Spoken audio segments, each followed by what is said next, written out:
Thank you, Mr. Chairman. And I think you covered, and we've covered already, the issue of spectrum, but we look forward to working with you on that. That is a critically important issue for our economy and our leadership in the world.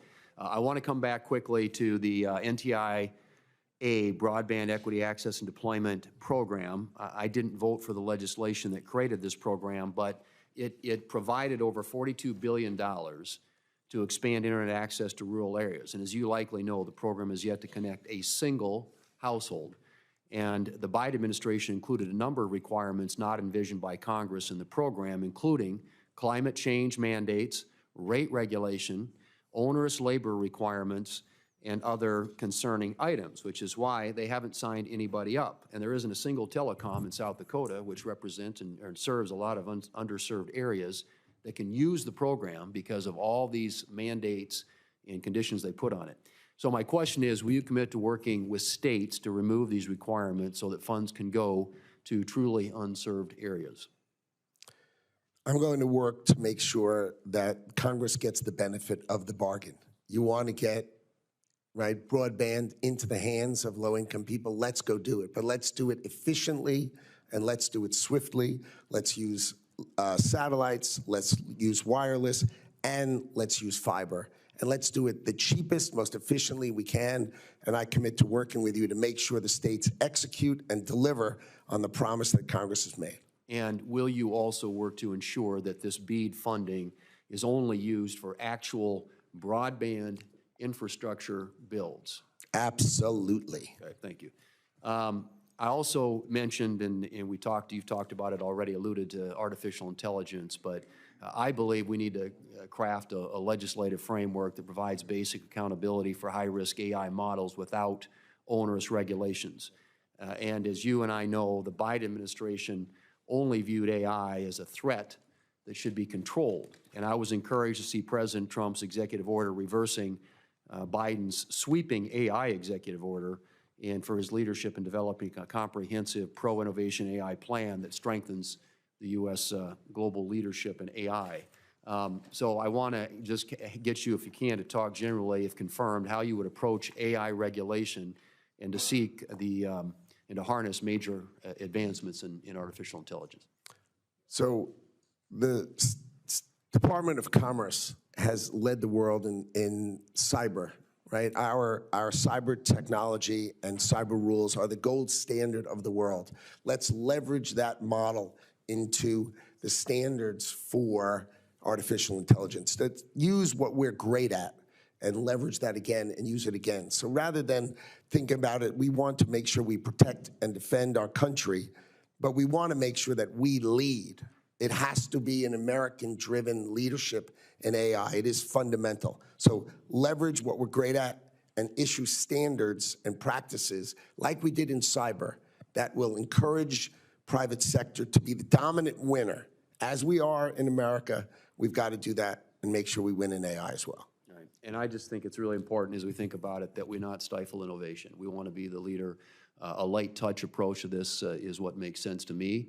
And I hope as we move forward, and Senator Klobuchar and I and others on this committee have a bill that we think gets at that, and I hope that we have an opportunity to work. And this is one of those issues that ought to be bipartisan up here, I certainly think. So I have a minute left, and I'm yielding it back, Mr. Chairman, because Senator Wicker reminded me that I used a minute prior to my question time. So here it was. He said 3 minutes. It wasn't really 3 minutes, but thank you, Mr. Chairman. Thank you. And I want to thank Senator Curtis and Senator Moreno. They very kindly agreed to let Senator Sheehy skip the line because he's got to preside over the Senate in 20 minutes. So, Senator Sheehy. I think that was wise discretion. Especially Colombian drug dealers. So. Thanks for stepping away from your business empire, Howard, to come do this job. We need guys like you getting this country back on track. I don't like fish, so I'm not going to talk about it. I'm a beef guy. But AI is getting tons of press, getting lots of investment. That's great. But there's also industries we need that have made this country great, and we need them in the future. How do we bring back industries, resource industries like mining, timber? How do we get them back on their feet? How do we attract capital in those industries? And how do we make America a leader in those industries again? We have chased those industries away with a regulatory environment that makes no sense to me, right? Why would we mine? We don't mine lithium in America. We want to have electric cars.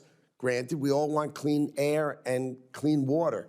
But why do we have Australia mine lithium with coal, put it on a super tanker, which pollutes the heck out of it, drive it all the way here, put it in trucks, and drive it across the United States of America instead of mining it in the United States of America? Makes no sense at all. We need to change the regulatory environment and unleash America for the benefit of America. There used to be 36 timber mills in Montana, and now there's barely 4.5. One's about to go under. Ridiculous. So, It's yes. ridiculous. And there wouldn't be any AI if we didn't have the components to build the chips and the processors we need, and we should be getting those here in this country. So I think, you know, as probably the most powerful person regarding our economy, I'm glad to hear you're ready to attack those issues. The greatest national security advantage we've had is not our military or our government or our Congress, it's our economy. We won World War II because of the economy. Right now, we have a very consolidated and brittle defense industrial complex. Russia makes artillery shells, I think, 10 times faster than we do for 8% the cost. China builds ships 30 times faster. How can you, in your new role, not just bring back manufacturing, but bring back defense manufacturing so we can be the arsenal of democracy in the next great war? The drive to do manufacturing and competitively in America. You know, the American military-industrial complex has been monopolies only, to bring competition out, to bring drone manufacturing here. These are fundamentals that what happens is I'm just in the room and I can push for it. It's a commerce view of things. Let's get competition. Let's get American ingenuity out there. Let's get new people producing national security.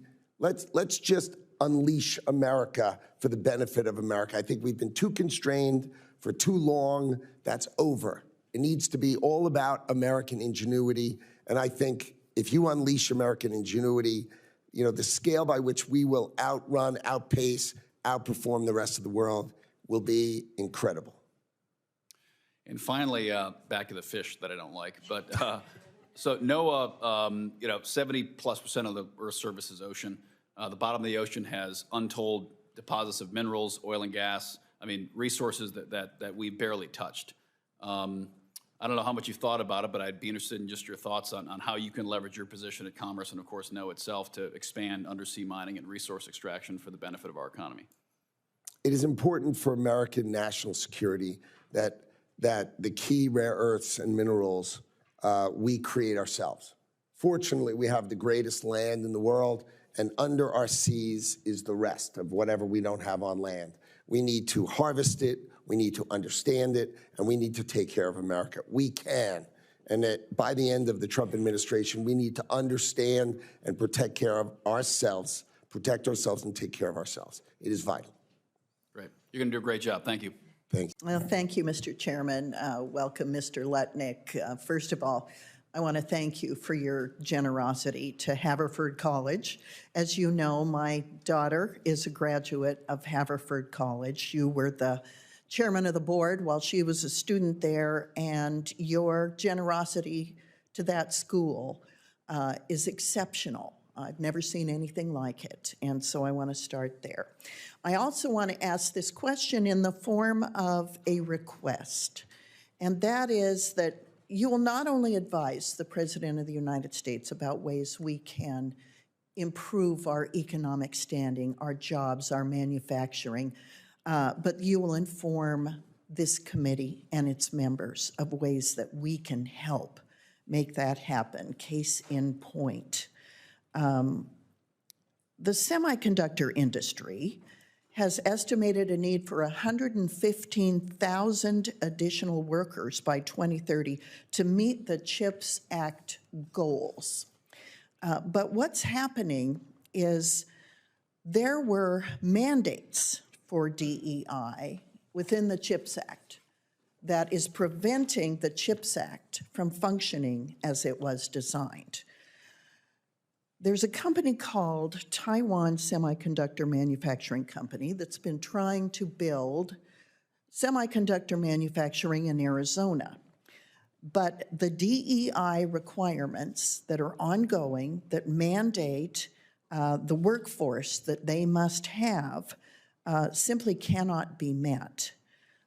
So they have faced significant delays in staffing their facility due to a lack of specialized workers in the U.S., particularly those from underrepresented groups. In addition, the DEI requirements also extend beyond workforce composition to include partnerships with minority service institutions and diverse suppliers. In other words, these companies that we want in this country to change the trajectory of the development of semiconductors so we can do it in the United States can't do it because of the additional requirements, the layers of bureaucracy that we placed on them in the very CHIPS Act that was designed to help our country move forward. Some of these delays have caused that company, as one, to go overseas. And they're finding, for example, that in Japan, they can break ground and complete a facility and begin producing way before they can do it in the United States. The Japanese government provided clear financial incentives without attaching extensive social mandates. And they're also exploring expansion in Germany and other countries that have fewer regulatory hurdles. So my request is this. It's not just DEI, it's environmental requirements, it's labor requirements, and so many myriad of well-intentioned hurdles that we have placed when we give with one hand incentives to create an industry in the United States, to bring back manufacturing to the United States, and then the other hand takes it away.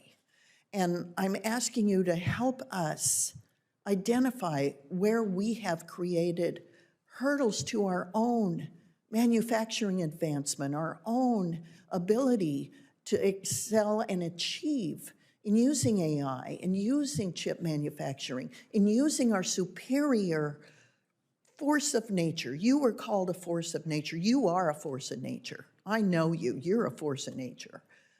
So many Americans are. And yet we throw these hurdles up for ourselves. And I just want to ask you, please help us get out of our own way. Easy for me to commit to. Look forward to supporting your nomination. I yield back. Thank you. Thank you very much, Mr. Lutnick, and thank you for that heartfelt opening statement. Your background is very impressive. Not only have you led several companies which are global leaders in financial services, real estate, and brokerage, you rebuilt Cantor Fitzgerald in the wake of the unspeakable tragedy of 9/11. I appreciate your willingness now to serve your nation. Let me start with just a general question. Why do you want to be the Secretary of Commerce? I think America is in a place to teach the world and to show the world what leadership is like, what a great economy is like, what taking care of its Americans is like. And to be part of that administration, to be part of this historic Trump administration is one of the great honors of my life.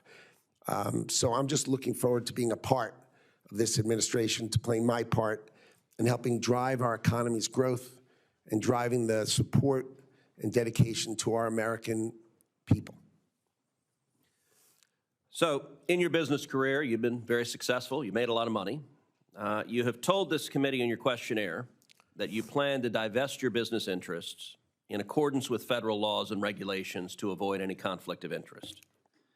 Can you explain what your plan is regarding your business interests and whether you will consult with the designated agency ethics officials? So my plan is to only serve the American people. So I will divest, meaning I will sell all of my interests, all of my business interests, all of my assets, everything. I've worked together with the Office of Government Ethics and we've reached agreement on how to do that, and I will be divesting within 90 days upon my confirmation. So I should have no business interest, therefore no conflicts of interest. I've made the decision that I've made enough money in my life. I can take care of myself. I can take care of my family. It is now my chance to serve the American people. And so upon confirmation, my businesses will be for sale, and someone else will lead them going forward. But the Office of Government Ethics and I have reached agreement. We've signed the document. I've made it public. And going forward, I will always consult. The Commerce Department has a great ethics department. I've already met with them, and I plan to stay in close contact with them and avoid all conflicts so I can just serve America. Thank you for that. Let's move to one of the important responsibilities you'll have as Secretary of Commerce. The National Telecommunication and Information Administration, NTIA, is the lead agency for managing federal government spectrum, including critical mid-band spectrum. Over the past several years, Majority Leader Thune, Senator Blackburn, and I have all worked closely on a bill that would require NTIA to identify federal spectrum that can be more efficiently used, freeing up some of that spectrum for commercial users. To dominate in next-generation wireless technologies, 5G and 6G, to stay ahead of our adversaries and to advance strong economic growth, the U.S. must create a pipeline to expand commercial access to mid-band spectrum.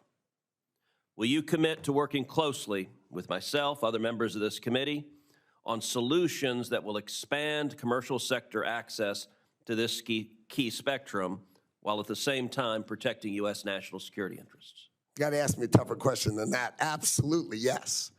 So tell this committee in your judgment. All right, let's try not a tougher one, but a natural follow-up. Why is freeing up more commercial spectrum important? Why should the American people care that we get this accomplished? So we start by the NTIA is sort of the coordinator and the advisor to the administration on spectrum.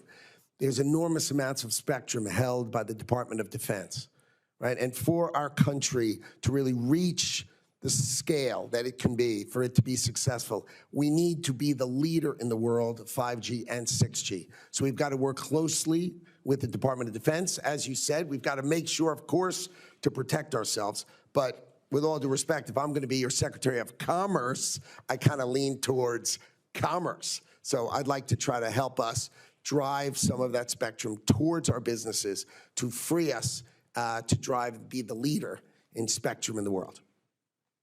Well, thank you. I look forward to working with you on that. Let's turn to NOAA, the National Oceanic and Atmospheric Administration.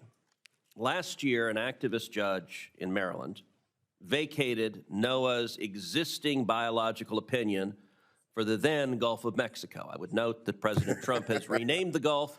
I have to say I'm partial to calling it the Gulf of Texas, but everyone can have their own opinion on that matter. NOAA must now file a new biological opinion on offshore work in the Gulf by May 21st. NOAA is notoriously slow-moving on these biological opinions. And if it fails to get this one done on time, it could shut down oil and gas operations in the Gulf. Can you commit to hold NOAA's feet to the fire to make sure that it meets the May 21st deadline for reissuing this biological opinion? I will work hard to make sure they meet that deadline, and we do our job on time, rigorously, and thoughtfully, and we will, if I have anything to do with it, get it in. And can you further commit that you will do everything to ensure that NOAA does not actively hamper energy production in the Gulf, such as by implementing unverified and unsafe vessel speed restrictions? I can commit to that. I don't understand. I will study, of course, the work of NOAA, but the speed restrictions seem illogical to our fishermen and to our businesses, so they need to be studied, but you have to take care of Americans as well. That's sort of, how about we put that at the top of the list? Let's take care of Americans. Thank you. We'll see if I was right. Thank you, Mr. Chairman. Thank you, Mr. Secretary, for being here today. Mr. Secretary, I think I'm like most Americans. I agree with some of the things that you and the White House have done on tariffs, disagree with others. It's clear to me that the president listens to your advice about tariffs. So I want to spend my precious time trying to understand how you think. If Vietnam, for example, came to you tomorrow and said, okay, Mr. Secretary, you win.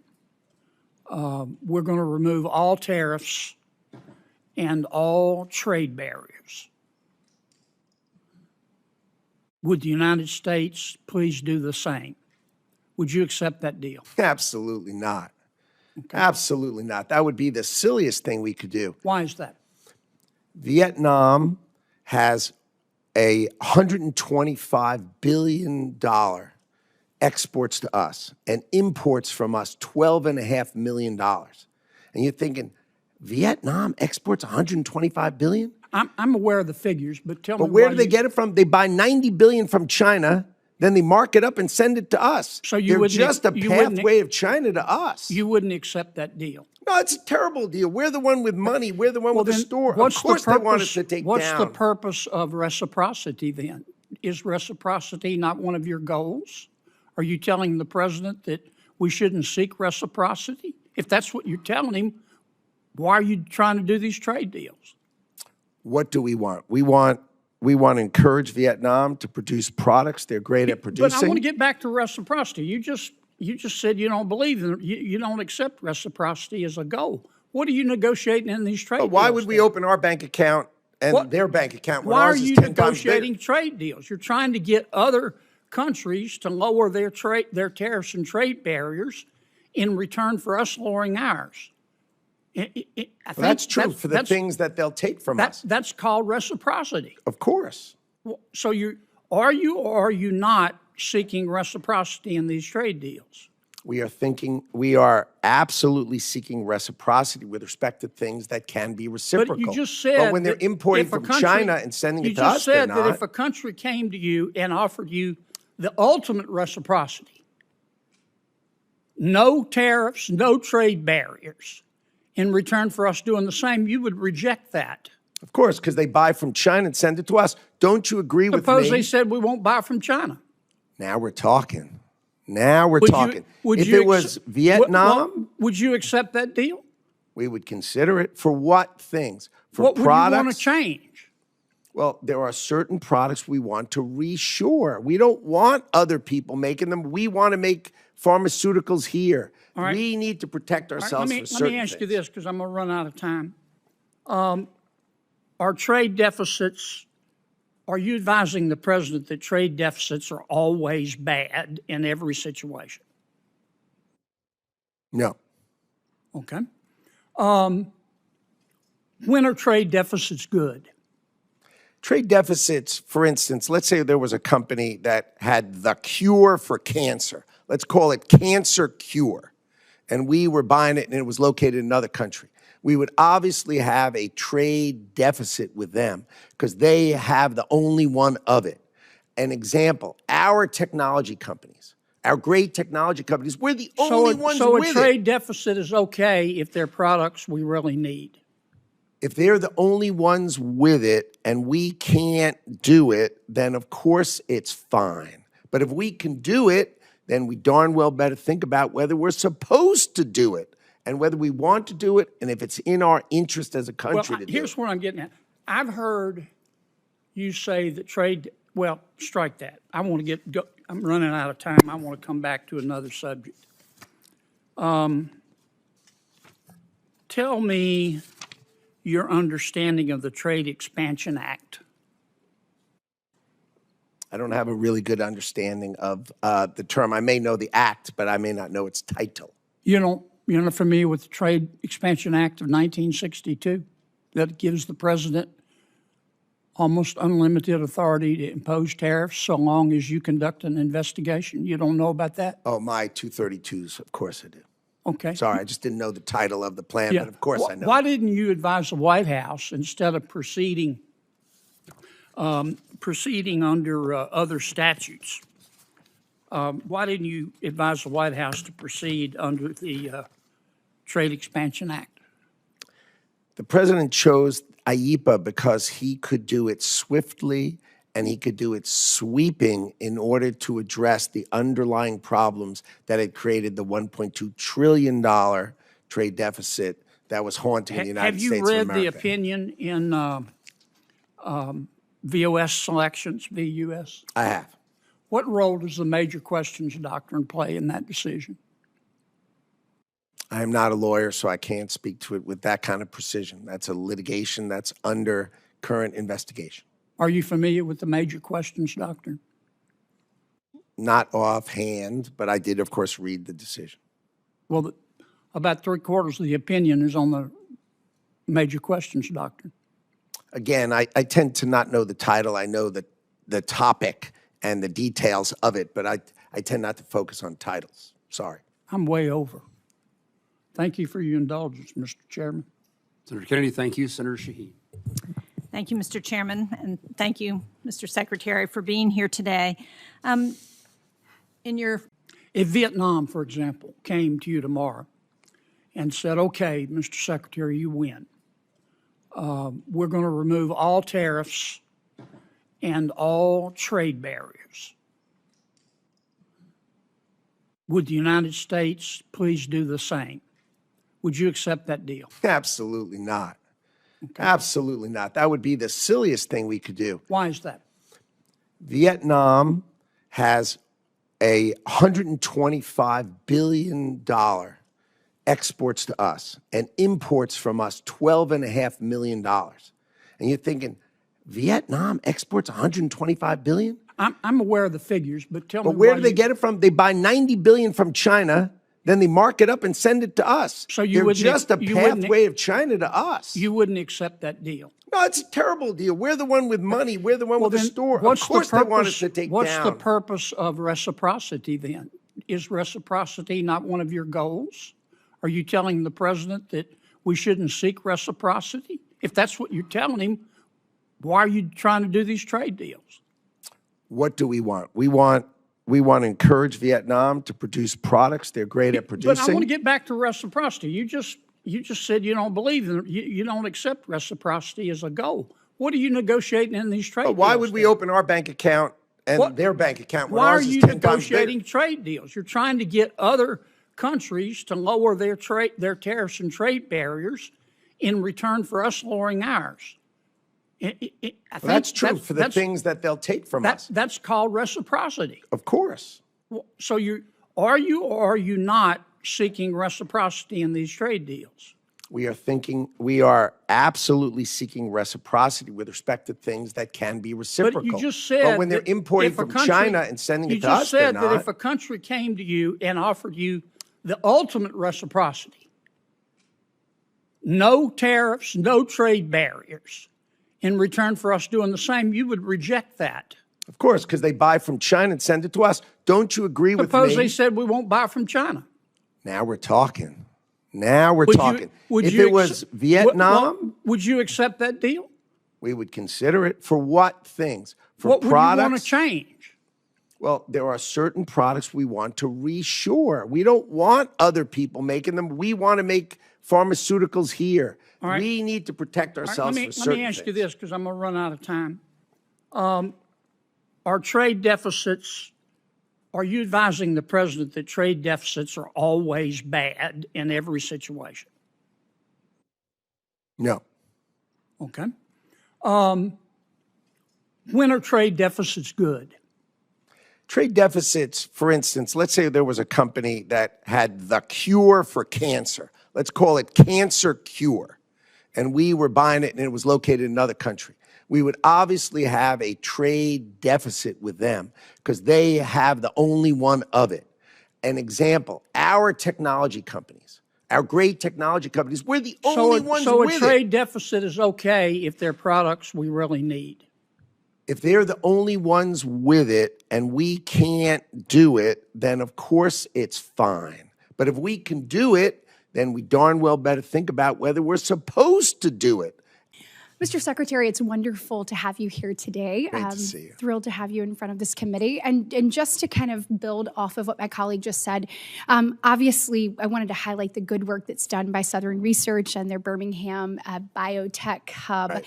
The Birmingham-based experts and scientists are national leaders in oncology, precision medicine, population health, and infectious disease, and are well-positioned to make sure that any groundbreaking advancements that are made can be done there. And my only question to you, and I really appreciate your commitment to making sure the process is fair and thoughtful moving forward, is that if there's some senators from both sides of the aisle that would love an opportunity to just sit down with you, and would you just commit to giving us a few minutes of your time to talk about it? Sounds great. Happy Excellent. to commit to it. Thank you so much. I appreciate it. So I want to highlight a success story of the automotive industry in the great state of Alabama. Auto manufacturing has truly transformed our economy. It has literally driven us into the 21st century. It started in the late 1990s with our very first OEM right outside of Tuscaloosa, Alabama. And since then, we've added more than 3, along with countless suppliers, 150 Tier 1 and Tier 2 suppliers throughout our great state.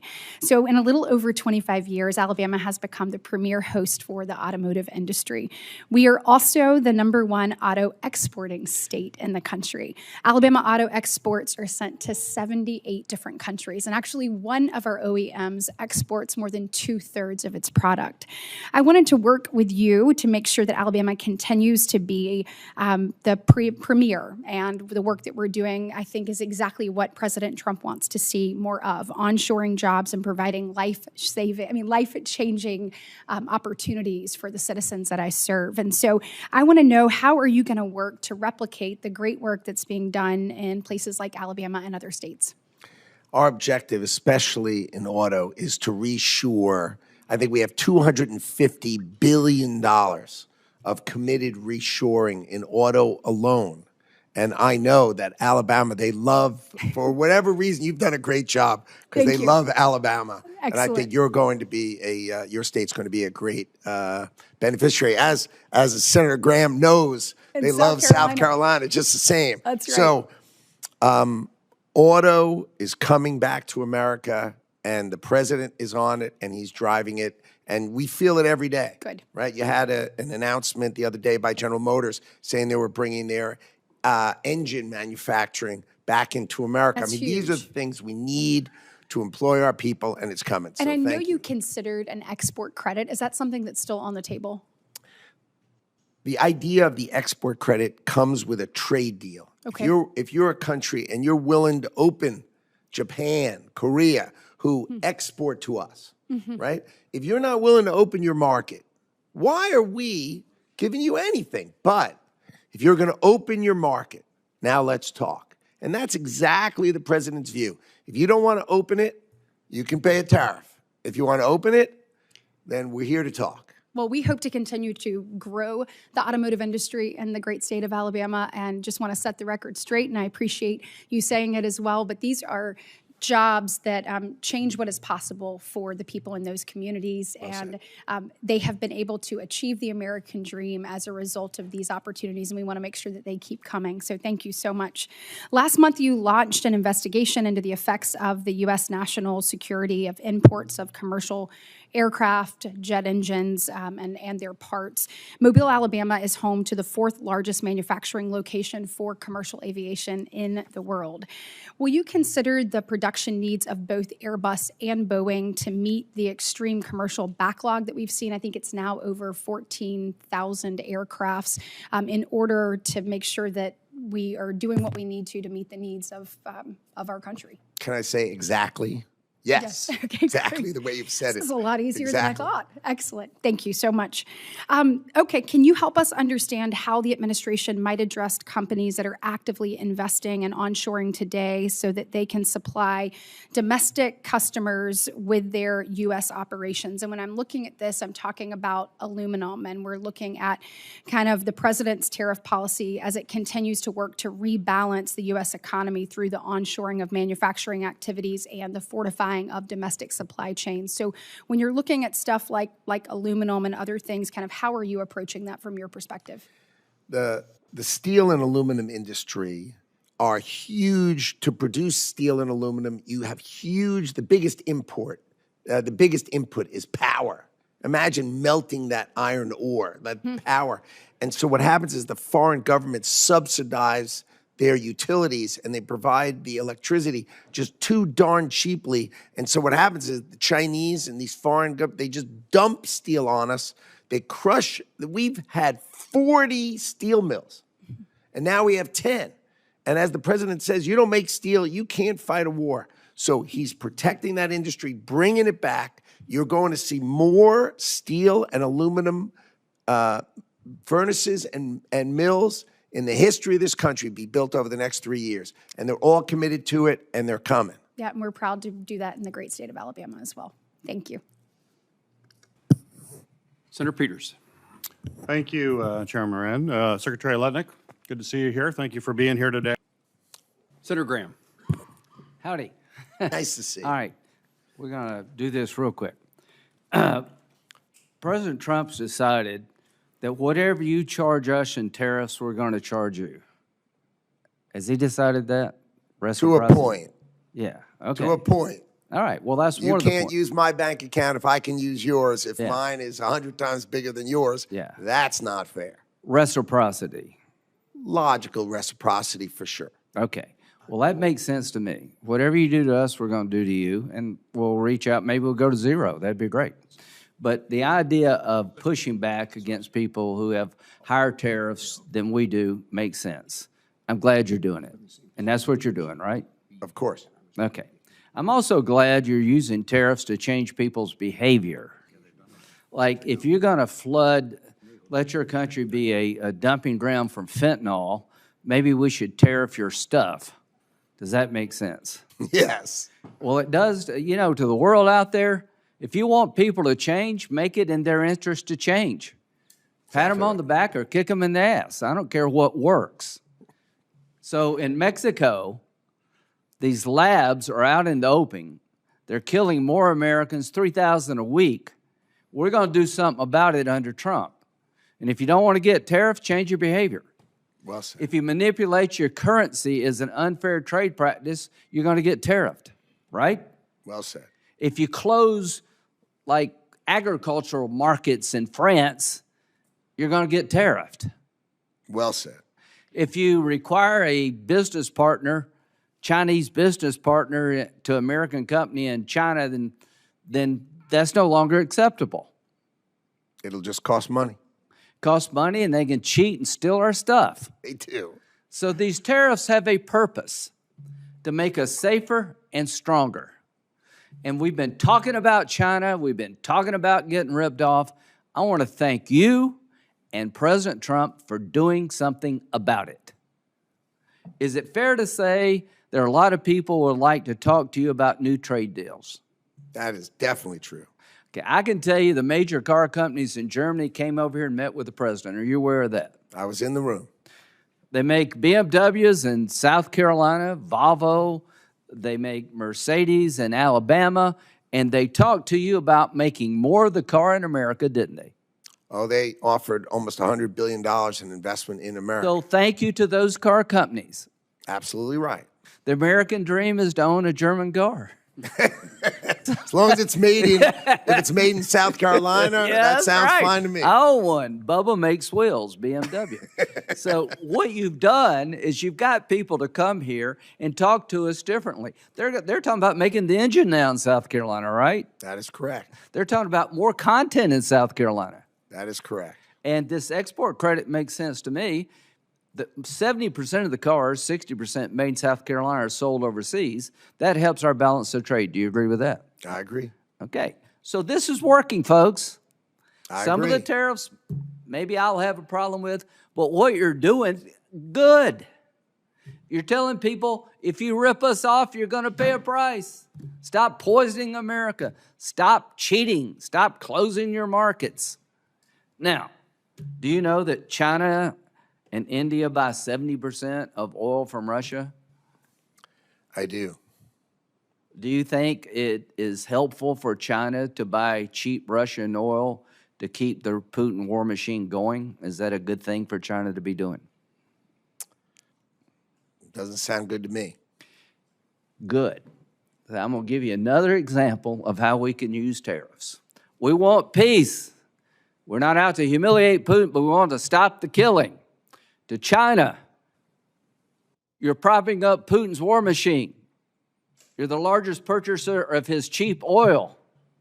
You're providing component parts to his military. You want to be normal? Act normal. We have legislation in the Senate that would have put a make you look weak, Howard, 500% tariff on any country that props up Putin's war machine. And we'll have a carve-out for any country helping Ukraine. You're good to go. So China, if you want to avoid tariffs, help Ukraine. This is coming, Howard. We've had it with this war. I appreciate President Trump talking to Putin, sending Witkoff over, trying to make it a win-win. He ain't interested in peace, so the Senate is ready to roll.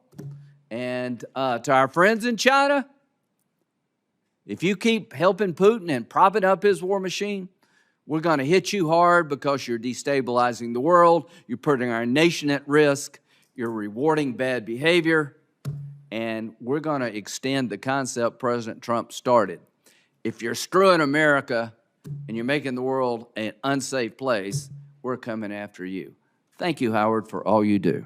Thank you. Senator Van Hollen, we have votes at 11:45, which is fast approaching. We'll have a second round of, as soon as Lindsay leaves, only the people in this room. Thank you, Mr. Chairman, Mr. Secretary. Thank you. And Senator Fisher. Thank you, Mr. Chairman. Welcome, Mr. Secretary. Nice to see you. I appreciate the review that you're doing in the department over the programs that you have there, and as you try to make taxpayer dollars be spent efficiently. Looking at broadband programs, the broadband funding map continues to be a major priority of mine. The map tracks all federal dollars being used for broadband deployment, as you know. And the goal is to avoid redundant overbuilding and wasteful funding. However, we have had issues with agencies that do not collect or report this data consistently, if at all. By law, NTIA has a key role to collect this data from federal agencies in addition to submitting their own program data to the FCC, which houses the maps. Will you commit to prioritizing NTIA's work to support the broadband funding map and ensure that these dollars are optimized? Sounds smart, yes. Thank you. Are there any other areas where you think that NTIA's broadband programs can maximize funding to make sure that they meet the intended purposes? We are hard at work rigorously pursuing the details of NTIA to make sure it can be the most efficient and effective along the lines that you were discussing about telecommunications, both access and capacity for growth in America. You and I have talked about the BEAD program in the past, and I know you have your work cut out for you in reviewing that program, especially with all the red tape that the Biden administration created for that program. Do you have any idea on the timing for revising those BEAD program rules?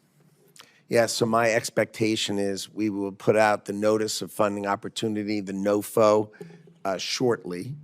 And then we would expect everyone to apply within 90 days. We're going to hold it hard at 90 days, and then I'm going to hold my department firm that within 90 days, if those applications are done without regard to favoring one technology over the other, just make sure we're giving the benefit of the bargain. What's the cheapest way to get broadband to these people, the most efficient way to do it? If they make that application, we will make all awards by the end of this year. So you had the Biden administration sitting on it for 30 months, right? And you're going to watch us distribute the money and get it out the door, provided the applications are, let's say, technologically agnostic. Just do the right thing for the American people. Let's get the broadband to the people for the most efficient way, and we will put out the money. I'm excited to see broadband deployment take place to areas that receive no service. We have a number of companies in Nebraska that are able to do that through the Universal Service Fund, through the BEAD program, to be able to get that connectivity out to these very sparsely populated areas. There's a vastness to my state as to others here. To be able to have that happen, the mapping, back to the mapping, is extremely important. But also to recognize, I think, the investment that many of these companies in my state and in other states have made and have been required to make. So I hope you will take that into consideration as you look at reaching these unserved areas, primarily unserved areas, that need to be focused on. Will you commit to working with many of us here that face those obstacles in order to make those opportunities available to our citizens? I'd be delighted to work with you, so I understand your concerns and that we focus on them. Great, thank you. You have many bureaus and you have many programs to cover in making sure that the department uses taxpayer dollars efficiently. And among these are key grants that support Nebraska's development districts. I was pleased to see that they all received their grant approvals this week. That greatly assists our rural communities across the state. As we move forward, can these development districts rely on consistent communication from the department about their economic planning grants? Communication should be at the top of our list, so that sounds like an excellent goal and strategy for us to try to achieve. I appreciate the openness you've had with my office. I hope that continues with all members of the Senate, so that we can work together. You have an important job. You cover many, many, many areas. You have a broad jurisdiction, and it's very important that these things get done and happen in a reasonable amount of time. So I thank you, sir. Thank you, Mr. Chairman. Fisher, thank you. I'm going to follow up. Mr. Secretary, in Kansas, we have lots of manufacturers, and the aviation and aerospace industry is a significant component of that. That industry has a very positive trade balance, perhaps the best in our country. Fantastic. And I wonder how the Department of Commerce is going to act to protect that trade surplus as you have negotiations with other countries for trade agreements. There's a 0-for-0 tariff provision on aerospace parts and tools. Is that something that you would continue under the 1979 agreement in the aviation aerospace industry? Is that something you will pursue in trying to maintain so that trade balance continues to be such a positive for our nation? Our nation's aircraft business is, as you correctly say, a fantastic asset of our country, one of the great exports of our country, and we are going to protect it. So we have a 232 in the Commerce Department, but we do expect, as we did with the UK, we negotiated a zero tariff with them, and I would expect if other countries play ball with us, that I would expect that's an offer we make, provided they're buying our aircraft. Remember, in exchange for us doing a zero tariff, I mean, think of Donald Trump. He then gets an agreement by British Airways to buy $10 billion. They were competing with Airbus, and in part of that agreement, they committed to buying Boeing aircraft of $10 billion. That's exactly the way the Trump administration thinks about these kind of negotiations. Make sure it wins for American industry. You mentioned Section 232 dealing with aircraft and jet engines in particular. The comment period expired, I think, yesterday. What do you expect to occur next? Well, we expect probably by the end of the month we'll have an analysis and we'll set the standard for aircraft part tariffs. We're going to discuss it with the president. We'll discuss the analysis, and we will take due consideration on what to do. But the key is to protect our industry and make sure those who trade with us treat us fairly. And I think we will use these tools to the betterment of American industry.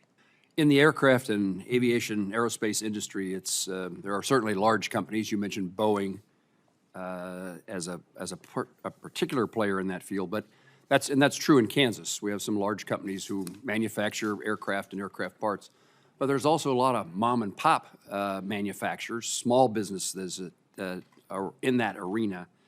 And one of the ways we've been able to help those small manufacturers, aviation and otherwise, is the Hollings Manufacturer Extension Partnership Program that we refer to as MEP. I've heard from manufacturers in Kansas about the importance of that program, and I'm interested in knowing, it doesn't appear that it's going to be funded by what in your budget, or it's not going to be funded by, not going to be requesting funding. How does the department intend to replace the manufacturer's assistance that comes from MEP to make sure that our small manufacturers have the best access to technology and techniques to compete with the larger companies who sometimes dominate manufacturing? Programs that were set up by the Department of Commerce decades ago to assist in technology for manufacturing tend to be outdated. The new technology is AI-driven, automated.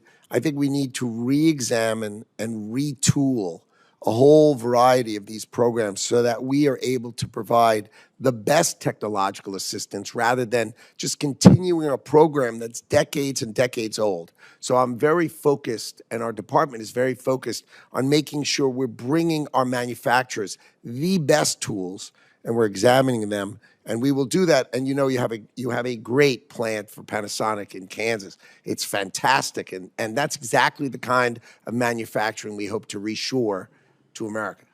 Thank you. Thank you for knowing about the presence of Panasonic in Kansas and its value to our state and to the country. I'm going to conclude my questions and next turn to Senator Kennedy. But I hope your budget that we will see, I hope in the near future, it shows us the path that you intend to take to make certain that the latest technologies are available to small manufacturers. Senator Kennedy. Thank you, Senator Reed. Oh, yes, it is. Senator Reed, I'm sorry, I spent time with you on the Senate floor yesterday and overlooked you today. Easily overlooked. Not intentionally. Senator Reed. Thank you very Mr. Secretary, welcome. It's great to see you here today.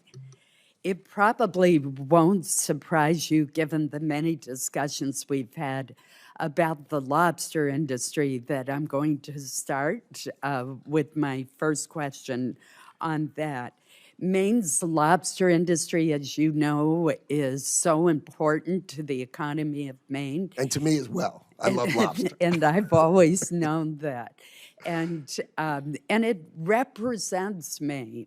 It's really an iconic industry for us of hardworking people that sustain many of our coastal communities. In 2022, the Biden administration proposed regulations that posed a threat to the very existence of the lobster fishery. If implemented, it would have shut down the lobster industry. The Maine delegation worked as a team, and we were able to successfully block those regulations and prevent them from going into effect for a period of years.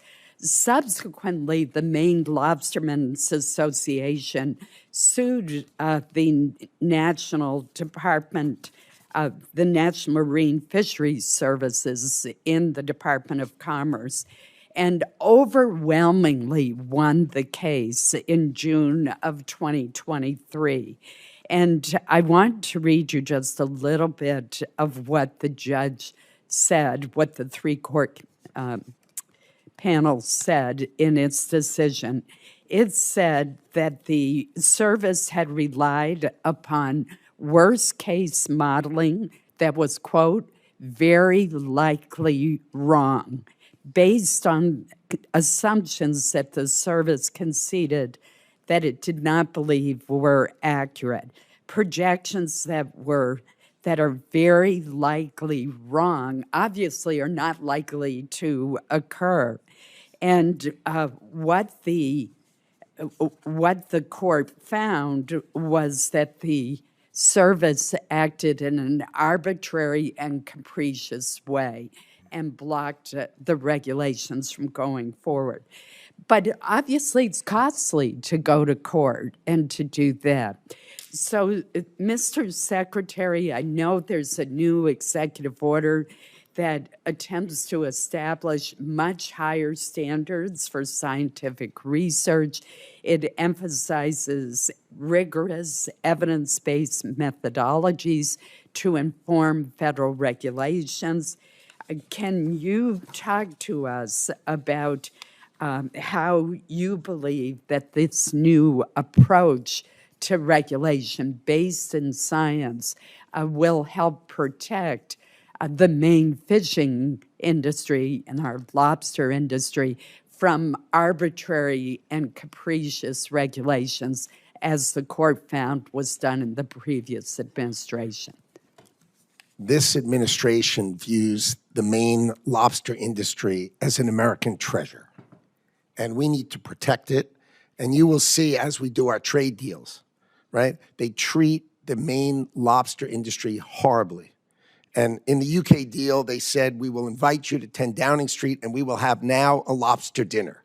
Okay, so we've opened, for example, the UK to lobster. We think this capricious lack of rigor in our science has got to end. So the gold standard executive order saying only real science, not opinion-based science, has to be the rule. So we protect our fishermen, we protect our ranchers, right? These are key things that this administration is going to drive for. So I completely agree with you. We will protect the great Maine lobster industry because it is a treasure for America. Thank you very much, Mr. Secretary. We've also talked about how integrated the Maine economy is with Canada. And Canada's our closest neighbor, our dear friend, and our largest trading partner. And so I have been very concerned, and I know the department and you personally are working very hard on this issue about tariffs on Canadian products.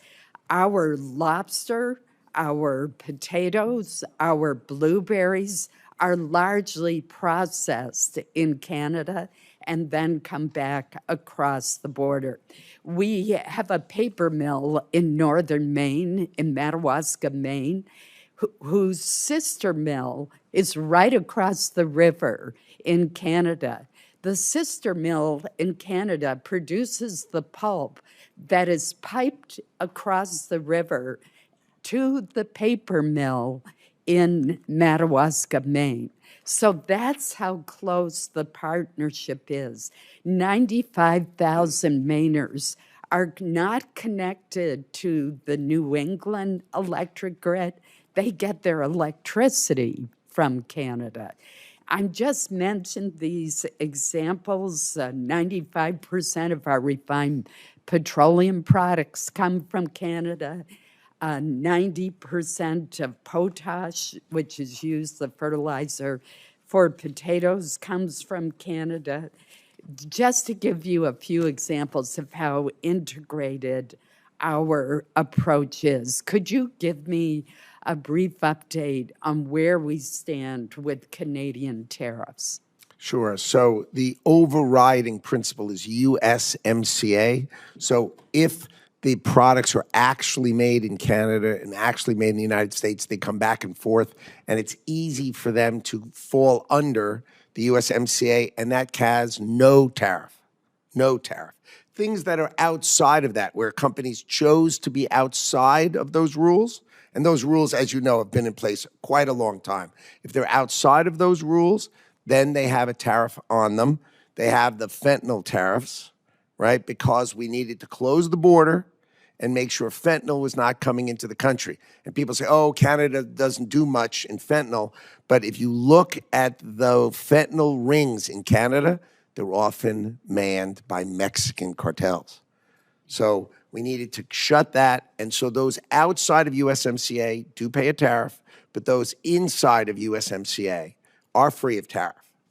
Thank you. If you would provide us with a list of which products are under USMCA, that would be very helpful to us.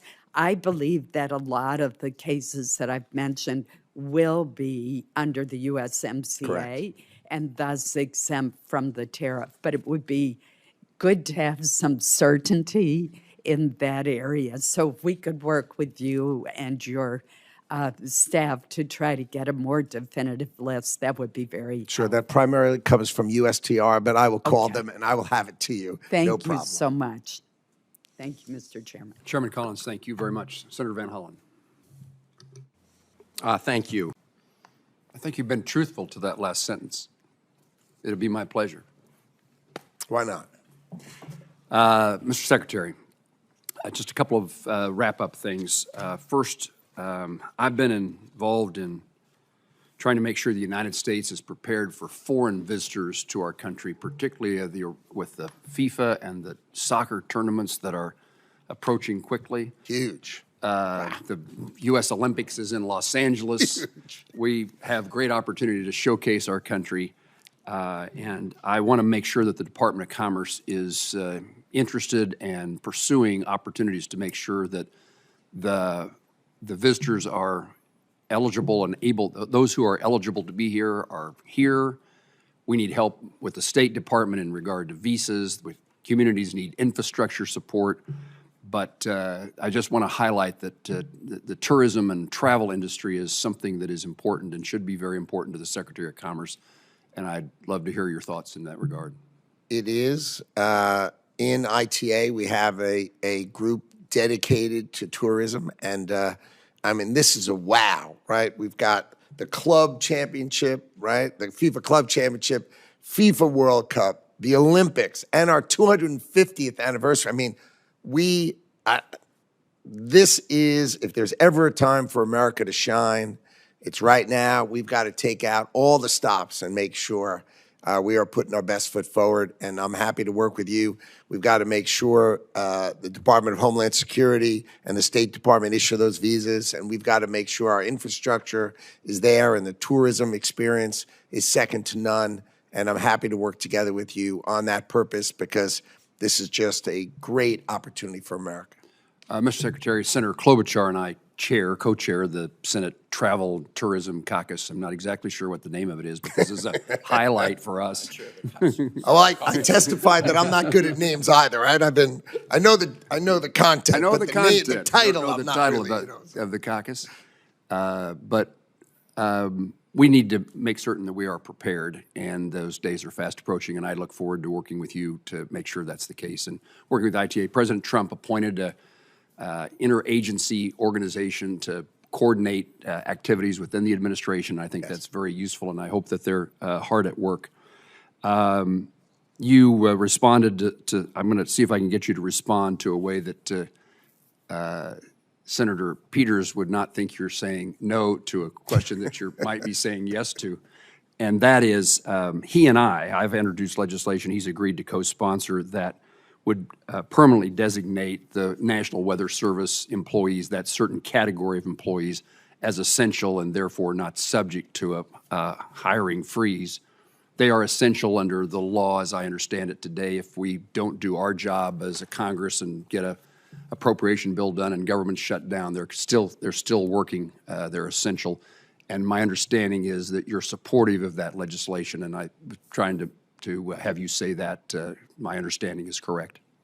I am, of course, supportive of keeping our meteorologists and our hydrologists protected. But I think it's important that we spend some time that you understand how inefficient we do things, and that if we did it more efficiently, then we may not need so many or be, because we have them sort of put out in the field, they could be centralized.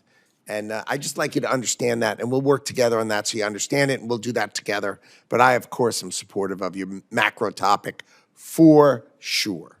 And I meant to preface my question to you by a lead-in that would have said, understanding that we need to utilize new technologies and update our National Weather Service. Way to go. In the meantime, we need these people at work. For sure.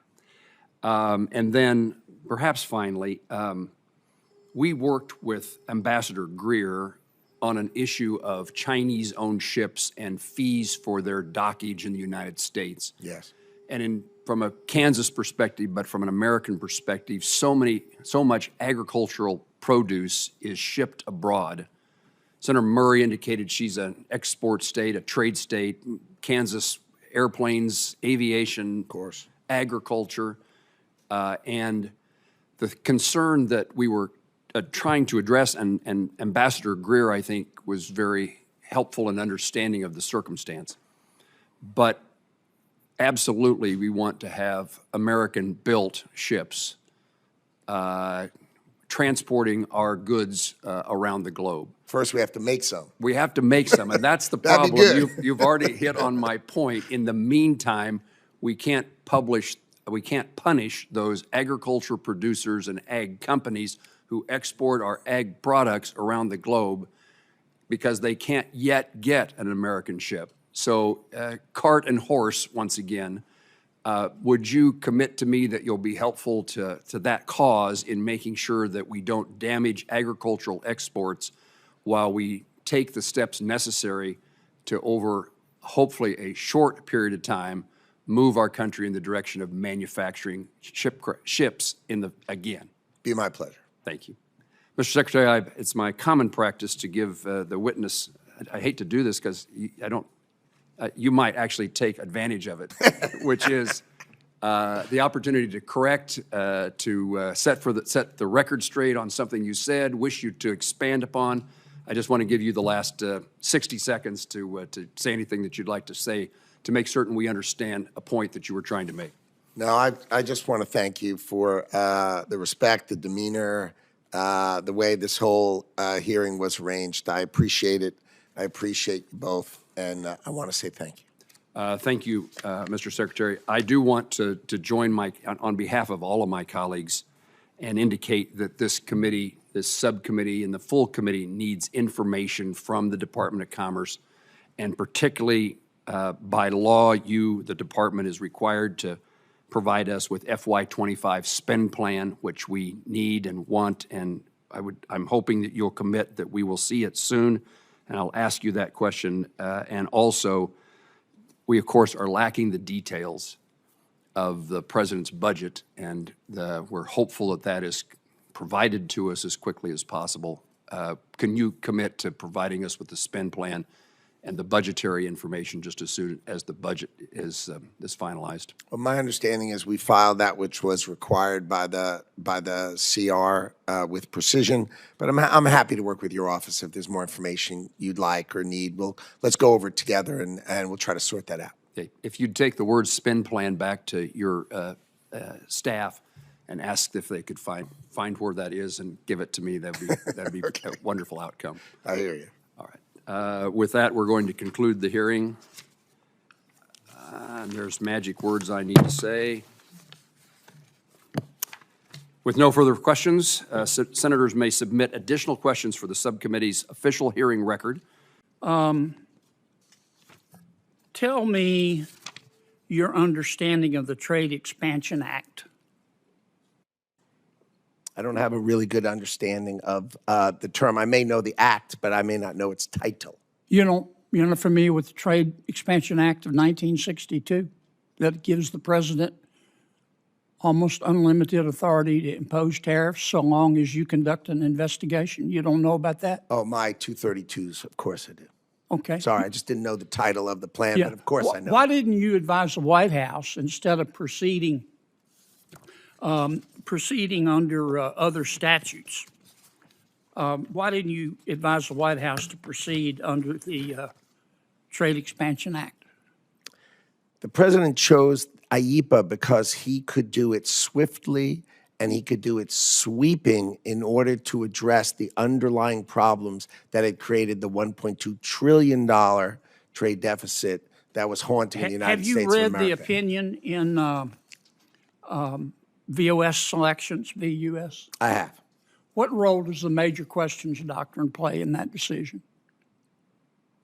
I am not a lawyer, so I can't speak to it with that kind of precision. That's a litigation that's under current investigation. Are you familiar with the major questions doctrine? Not offhand, but I did, of course, read the decision. Well, about 3/4 of the opinion is on the major questions doctrine. Again, I tend to not know the title. I know the topic and the details of it, but I tend not to focus on titles. Sorry. I'm way over. Thank you for your indulgence, Mr. Chairman. Senator Kennedy, thank you. Senator Shaheen. Thank you, Mr. Chairman, and thank you, Mr. Secretary, for being here today. Thank you, Mr. Chairman. Mr. Secretary, I appreciate you being here. As you've highlighted concerns about the potential for unfair treatment of American tech companies in the EU, which could potentially force them to make costly operational changes, can you share with us some of the steps the U.S. government's taking to promote a level playing field and prevent discriminatory practices like excessive fines and forced business model changes under regulations like their Digital Markets Act? This is a key topic for us in our trade negotiations with the European Union. We have a huge trade deficit in goods with the European Union, $235 billion. So they're just getting great advantage of us. And so part of our reciprocity is they also attack our great technology companies because they don't have them. So they write these bills, but basically they could just write America in the bill because they're only attacking great American companies. And it is the Trump administration's view that that is unacceptable. That if you want to have a trade deal with us, you're going to take your foot off of the necks of the great American companies and treat them with respect, especially if you're taking this much advantage from us. So we are looking at that as a one combined way of thinking, and that's why we get calls from American companies that say, thank God someone is finally looking out for us. Can you elaborate on what steps the U.S. would take if the EU tries to regulate American AI through DMA or other regulatory means? I think the president has made it clear that he views trade and that they have a $235 billion trade surplus with us. And he will say, well, if you're going to treat us poorly, we're going to treat you poorly. And if you want to treat us well, we'll treat you well. Let's be reciprocal in how we treat each other. You're taking advantage of us. And I think the president will make sure, since we are the inventor of all of the leading AI chips of the world, we, America, are the inventors. We create it all. We make them in Taiwan, that's another topic, but we invent it all. We need to protect our intellectual property, and we need to make sure our compute power is here in America. Mr. Secretary, in your testimony, you mentioned the removal of more than 50,000 fraudulent goods and services from the trademark register. Can you expound upon your efforts to counter trademark fraudsters, especially those that are foreign entities? What is common is that a great American company puts a trademark out, or even a young American company, and these other companies, and generally China is the leader in it, but they're not exclusively. They then file thousands of trademarks, modifying it slightly all around it and sort of circle you and use our laws against us. And so the idea is for us to bring technology to the patent office, find them all, and get rid of them so that we can protect our American companies' trademarks and make it proper instead of being sort of surrounded by these AI-created trademarks. And that's the technology we're bringing to the patent office. The Commerce Department is going to be so much more technologically capable when we are done with this administration. You won't be able to recognize it as compared to what was there before. Let me ask you about the BEAD program. Yesterday, you told our Senate colleagues that states must choose the cheapest option under the BEAD program. Under the previous administration, we know mismanagement and misguided attempts at policy outcomes like rate regulation significantly slowed the implementation of that program. Can you comment as to what steps you're taking to deliver on what the previous president was unable to do, and can you clarify how you define cheapest option? Sure. The Congress authorized broadband access to across America. And I want to make sure we get the benefit of the bargain, which means there's three ways you can do it. You can do it by fiber. You can do it by what's called fixed wireless, like Wi-Fi, we all understand. And, of course, there's satellite. Whichever is the most efficient option to get somebody broadband, that should be the only rule. Let's have the outcome be the determiner. And if it's a tie, then of course, we don't care at all which one you pick. But don't run fiber. They had proposals where they were running $100,000 fiber to a house that was appraised at $100,000. That's silly. So whichever is reasonable. So what we've asked all the states to do is rebid just with reasonable technology, and then we'll get the money out the door. In the calendar year 2025, the Biden administration had 30 months, and they got 0 out the door. So that's the difference between the Trump administration and the Biden administration. We will get the money out the door. Thank you for keeping the taxpayers in mind. Appreciate it. Yield back. Mr. Clyde? Thank you, Mr. Chairman, and thank you, Secretary Lutnick, for appearing before the subcommittee today. First, I want to mention that as I read your biography, I noticed that you have been awarded the Department of the Navy's Distinguished Public Service Award. And as a 28-year Navy officer myself, I want to congratulate you, as this public service award is the highest honor granted to non-military personnel by the Navy. So congratulations, sir. Job well done. Thank you. Last November, the American people decisively elected President Trump with a mandate to restore common sense in Washington, including the mission of reducing the size, scope, and cost of the federal government. Thankfully, President Trump's fiscal year 2026 budget delivers on that promise by charting a course to rein in federal spending. It proposes a 22.6% reduction in non-defense discretionary spending, a $163 billion cut from FY25 levels. As a member of both the House Budget and the Appropriations Committee, I strongly support this effort and remain committed to restoring fiscal sanity, ensuring that future generations are not burdened by Washington's reckless spending addiction. And that's right, I say Washington has an addiction problem. It's an addiction to opium. That's other people's money, OPM.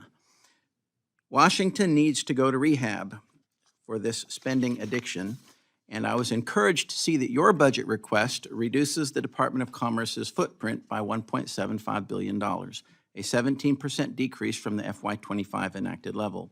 And your proposal rightly eliminates duplicative programs within the Economic Development Administration and the Minority Business Development Agency, and curtails over $1 billion in federal dollars that the Biden-Harris administration funneled into radical climate initiatives, research, and grant programs. So thank you for that. The Department of Commerce's budget request also includes a historic investment in the Bureau of Industry and Security. Now, that bureau is also responsible for a rule issued in April of 2024, an interim final rule, which makes permanent the pause on firearm export licenses, severely restricting U.S. manufacturers from exporting firearms, ammunition, and components. This rule shortens license durations from 4 years to 1 and requires case-by-case approval. It also revoked around 2,000 previously approved export licenses, forcing companies to reapply. So, Mr. Secretary, does the Department of Commerce have any plans to rescind this Biden administration interim final rule? How are you going to handle that? Yes, we're looking into it now, and I find that inconsistent with our views. So we're examining it now, and you should expect us to comment on it shortly. Thank you. Thank you very much. I encourage you in every way to rescind that rule. I think it's very, very damaging to the firearms industry. And I think that, that's a very important industry in this country because it has to deal with our constitutional rights. Now, I'd also like to address the tariffs and give you an opportunity to talk about that. For far too long, the U.S. has been disadvantaged by countries across the globe due to unfair trade practices. These longstanding trade imbalances have led to the offshoring of manufacturing and have undermined critical supply chains, which have resulted in some of our defense industrial base becoming dependent on foreign adversaries. Ultimately, the status quo trading system that we currently have has failed our workforce, threatened our national security, and left small-town America behind. Thankfully, President Trump is bringing countries across the globe to the negotiating table, ensuring that our economic policies remain America first and ensuring everyday America workers and families do not continue to be disadvantaged. Can you speak to your role and that of the department in the trade negotiation process, and could you highlight the successful trade agreement that was previously mentioned with the United Kingdom that President Trump recently secured? My role is to assist in opening markets for our ranchers, for our farmers, and for our manufacturers so they can sell their goods in markets that were always precluded from our manufacturers and our farmers having access. That's number one. And number two, to break open the barriers that these countries put up to keep us out even without tariffs. So if we break them down and we open those markets, America will flourish. Remember, $1.2 trillion of us buying from them means 4% of our GDP, the largest country in the world, we're giving to other countries. If we had that domestically produced, our growth rate would be 6%. Our deficit would go away by math, and we would be the winner in the world. And that's what the president's all about.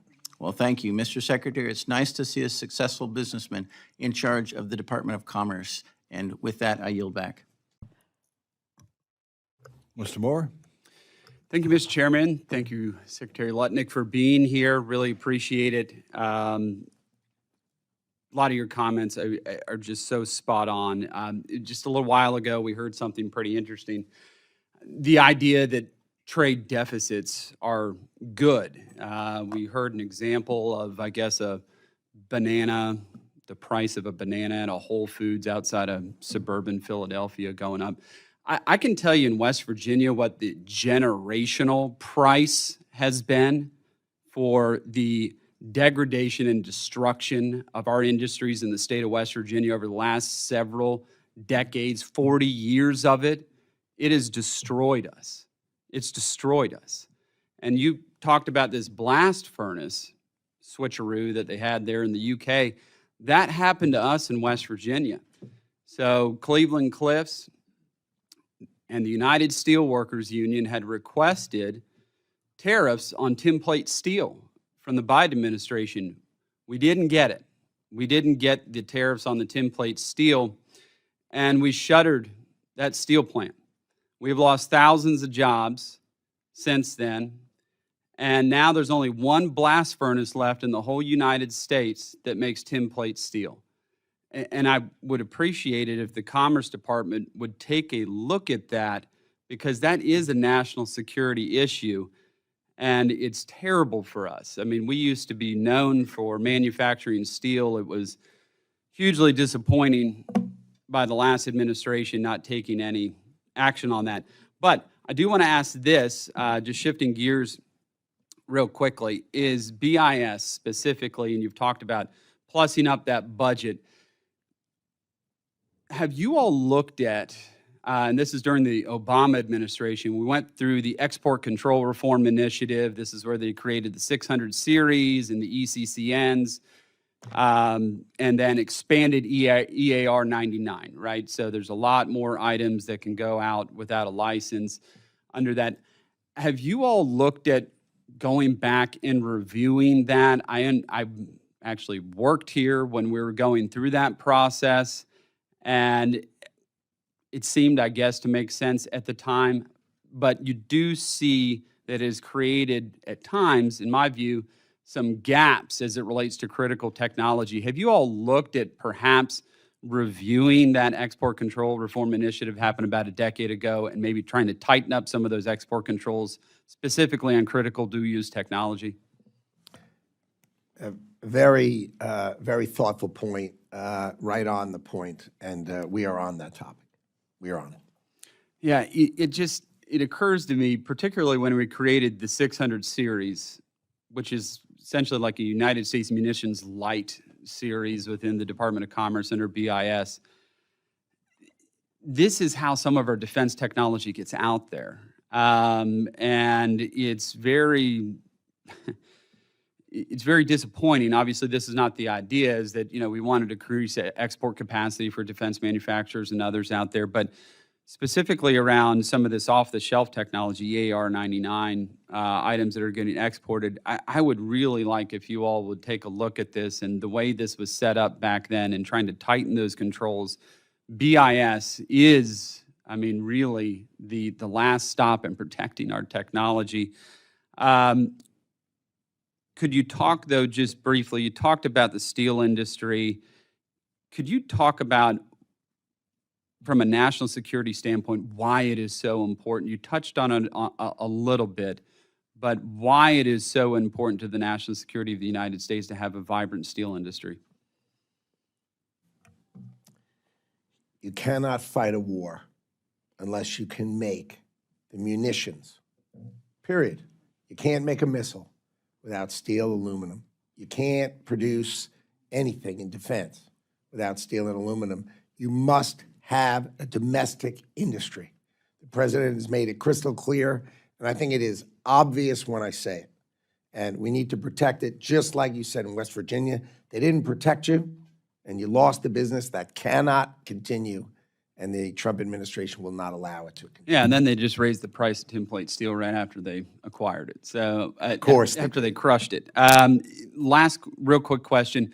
One issue that I'm concerned about is transformers in this country, which we don't have a great domestic capacity in terms of manufacturing. There's actually one manufacturer of electrical steel in the United States right now, and one, maybe a couple, that can actually manufacture transformers. Myself and others in the Steel Caucus, a few of us sent a letter, obviously not your department, but asking for Defense Production Act to be invoked around that. Is this something that your department's looking at all as it relates to transformers? We are now. Okay. That's a great answer, and with that, I yield back. Thank you. Mr. Strong. Thank you, Chairman Rogers, Ranking Member Ming, for holding this hearing today. I'd also like to thank the subcommittee staff for their hard work. Secretary Lutnick, great to be with you again. Thank you and your staff for being here today. Each of you have had a full 48 hours. I commend you for your efforts to prioritize President Trump's America First trade agenda. During your Senate budget hearing yesterday, you highlighted Alabama's role in the automotive industry and noted your department's $250 billion commitment to reshore that sector. In my district in Alabama, we're honored to be home to Mazda, Toyota, and Toyota Motor Manufacturing, where 66% of all combustible engines for Toyota North America are made in our district, 4,000 every 24 hours. Mr. Secretary, what other sectors are you prioritizing investment in beyond the automotive industry to reduce our dependence on foreign suppliers for critical goods? We have examinations in pharmaceuticals, right? Too many of our pharmaceuticals are antibiotics. You can't fight a war and need to ask your adversary to send you the antibiotics. So we need pharmaceuticals to be reshored to America. We need semiconductors, which we've already discussed, reshored in America. Those are two big items. Aircraft parts is another place that we think there's focus, right? And of course, as we've discussed, automotive is vital to America. Steel and aluminum, which I just discussed. So those are the kind of topics that we're focused on, bringing and making sure that we're reshoring for national security reasons in America. Thank you, Secretary Lutnick. My home, Alabama's 5th Congressional District, has over 400 companies developing and deploying technologies with various national defense, space exploration, and homeland security applications. Your budget request includes a 60% increase in funding for the Bureau of Industry and Security.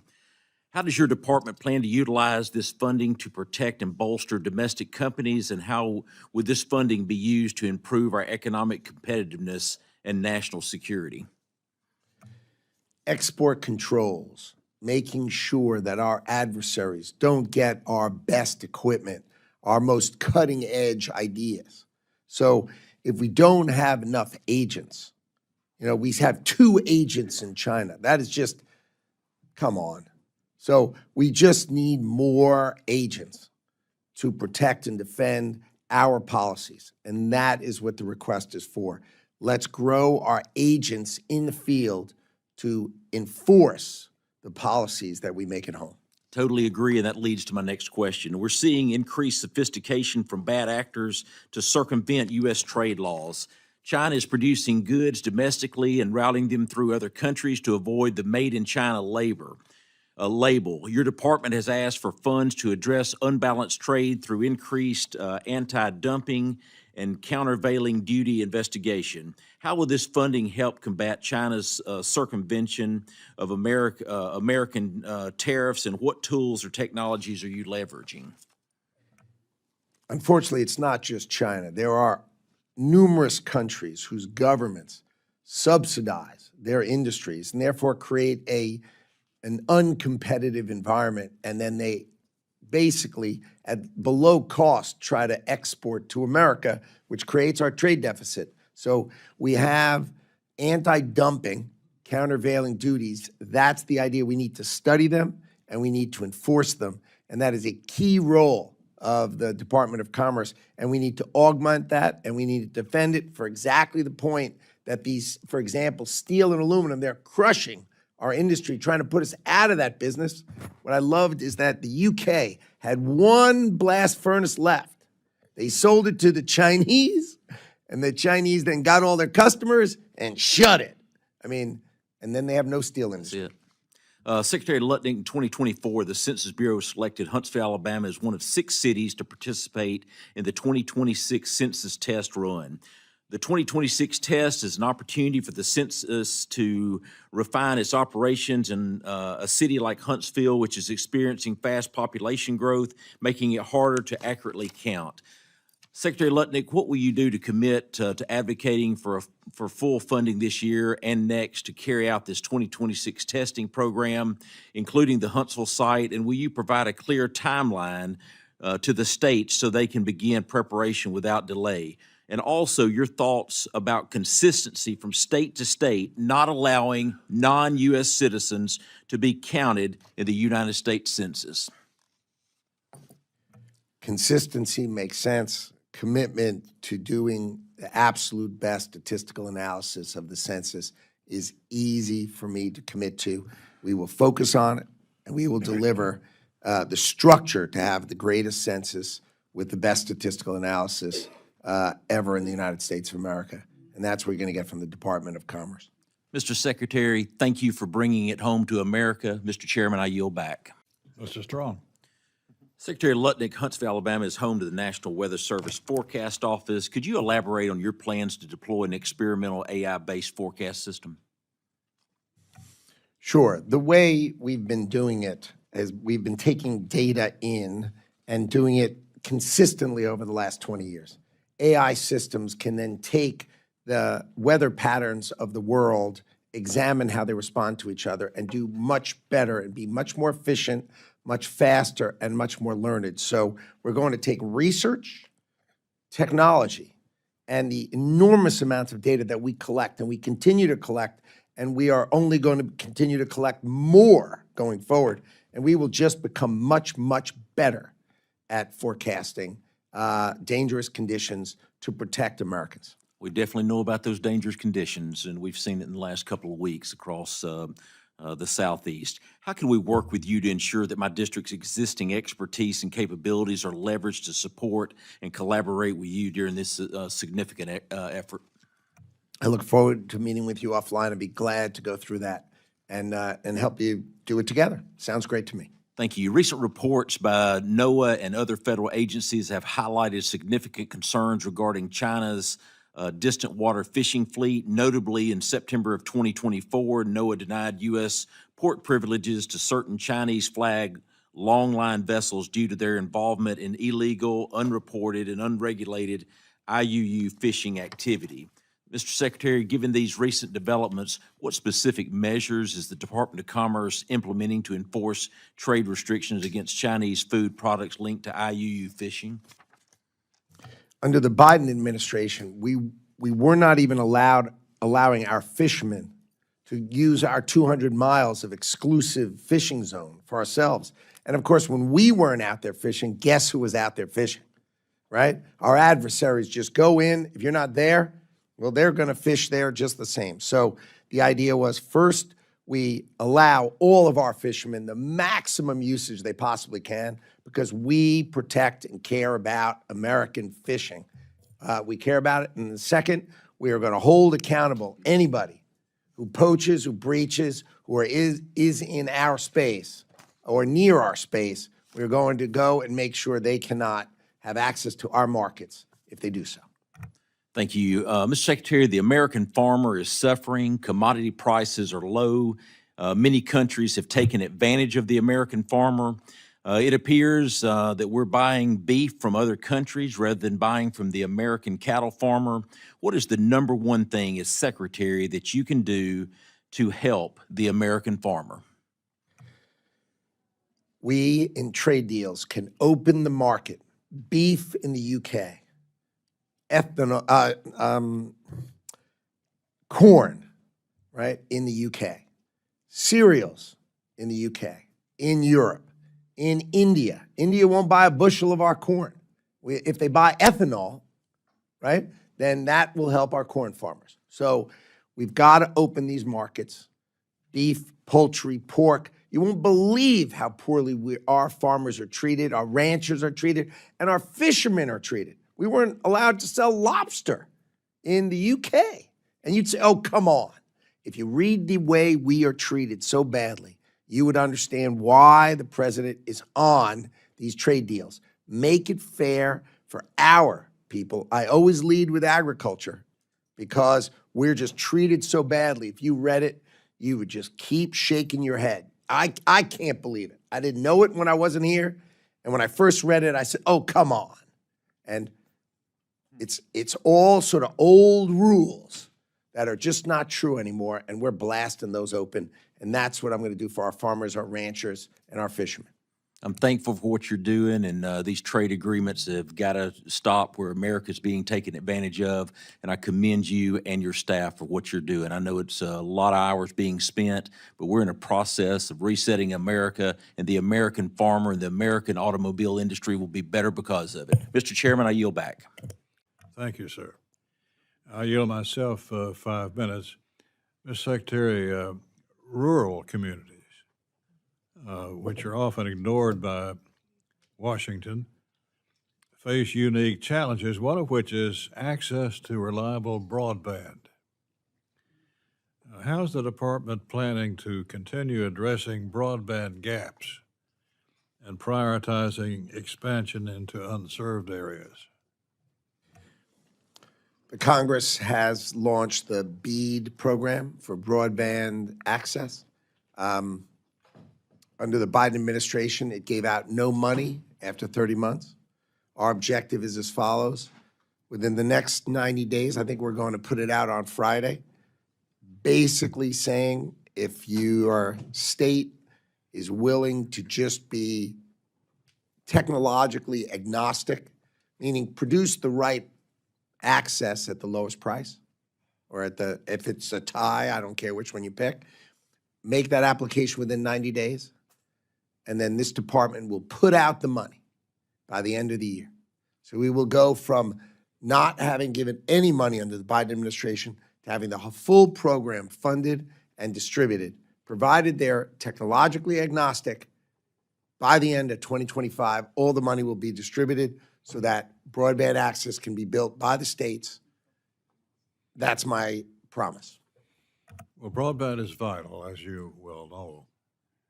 And of course, the places where it is not in being really are the rural areas where it's not profitable for a utility to go into, which is an age-old problem that we've faced before.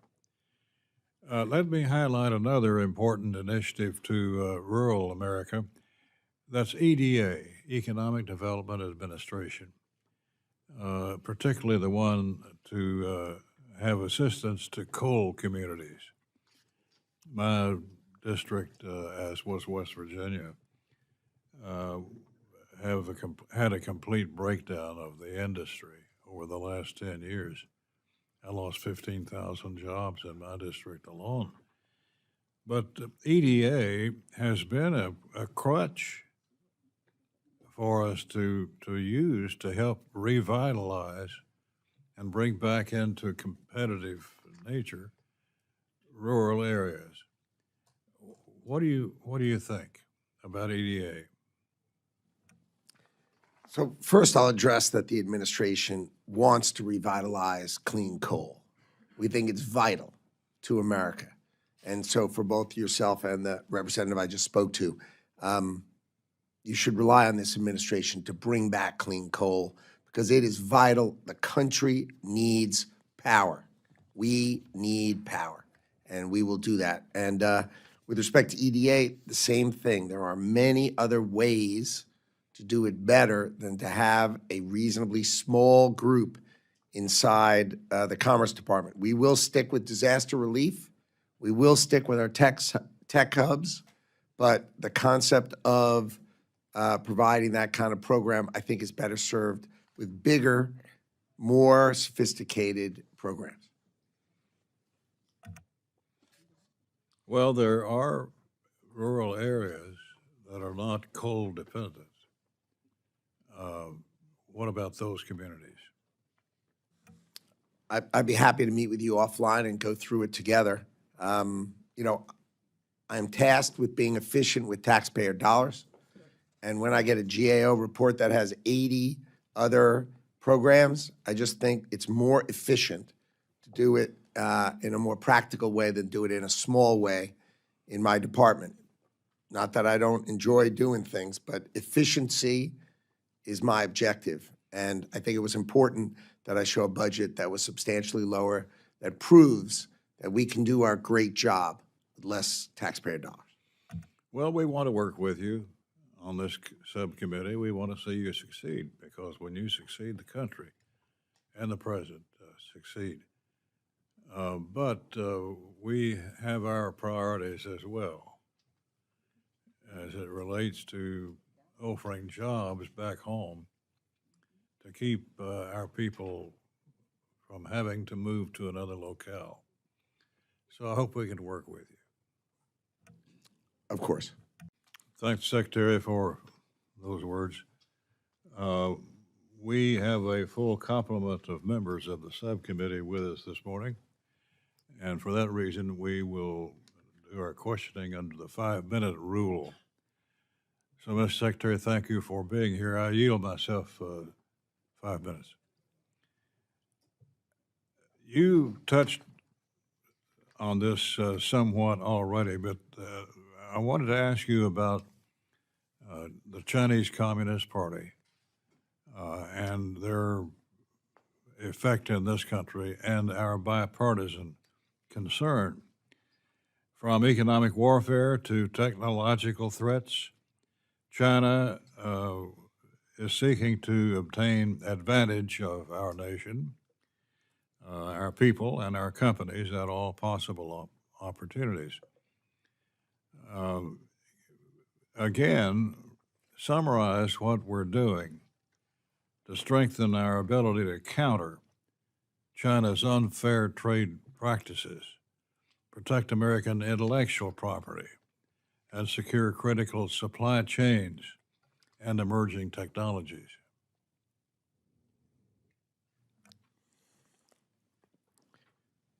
The Chinese Communist Party seeks to become the dominant culture of the world, and it uses our knowledge, our innovation, and our entrepreneurial spirit against us. It sends hundreds of thousands of students to train and learn here in order to build up their capacity to grow. They copy our innovations.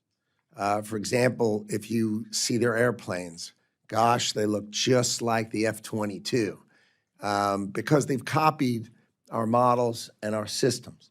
They are trying to copy our technology, and in the race for AI supremacy, they are behind us, but they are working with the central government out to get us, right? To beat us so that they will have intellectual superiority over us.